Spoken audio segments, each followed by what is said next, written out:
Hi வணக்கம். So நாளைக்கு சாயந்தரம் 6 மணிக்கு நம்ம இந்த யூனிட் 8ன்னு முன்னாடி இருந்து இப்போ யூனிட் 6 இருக்கு இல்லைங்களா, அந்த நம்ம தமிழ்நாடு கலாச்சாரம், தமிழ் சமுதாய வரலாறு இது மாதிரி படிப்போம். ஸோ அந்த யூனிட்லேருந்து கிட்டத்தட்ட 3635 கொஸ்டின் அப்ராக்சிமேட்டாக நீங்கள் பார்த்தீங்கன்னா கூட ஒரு 3600 கொஸ்டின் நம்ம எடுத்திருக்கோம். அந்த யூனிட்லேருந்து ஒரு 20 கேள்வின்னு சொல்லி இந்த முறை டிஎன்பிஎஸ்சி தன்னோட வெயிட்டேஜ் சொல்லும் போது சொல்லிட்டாங்க. அதனால அந்த அந்த 20 கேள்விக்கு நம்ம நிறைய படிக்க வேண்டியது இருக்குல்ல. ஏன்னா முன்னாடி எந்த யூனிட்டில் எவ்வளோ கொஸ்டின் தெரியாது. இப்போ 20 கேள்வி கேட்க போகிறதா சொல்லிட்டாங்க.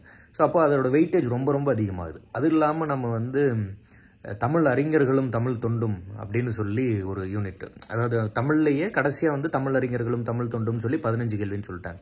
நீங்கள் குரூப் 1 படிக்கிறீங்க அப்படின்னாலும் கூட அதில் யூனிட் 6 விச் இஸ் பழைய யூனிட் 8 இப்போ யூனிட் 6 அதில் தமிழ் அறிஞர்களும் தமிழ் தொண்டும், தமிழ் இலக்கியங்கள் சங்ககாலம் முதல் இக்காலம் வரை எல்லாத்தையுமே படிக்கணும்.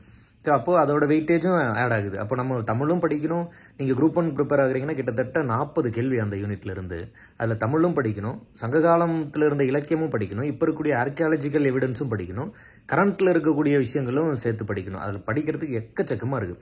ஸோ அதிலிருந்து ஒரு 3600 கொஸ்டின் அப்படிங்கும்போது கிட்டத்தட்ட மேக்ஸிமம் அதில் என்னென்னலாம் கேள்வி கேட்கறதுக்கு வாய்ப்பு இருக்குமோ எல்லாத்தையும் அதில் கவர் பண்ணியிருக்கோம். ரொம்ப யூஸ்ஃபுல்லாக இருக்கும். அது அப்படியே ஒரே ஸ்ட்ரெச்சாக நம்ம லைவாக எடுத்துட்டு அதுக்கப்புறம் அதை நம்ம புக்காக லான்ச் பண்ணுறோம். ஸோ நீங்கள் அந்த புக்கை ப்ரீ புக்கிங் பண்ணிக்கலாம். ஸோ அது ரிலேட்டடான டீட்டெயில்ஸ்லாம் தான் நாளைக்கு ஈவினிங் 6 o'clock லைவில் நம்ம சொல்ல போகிறோம்.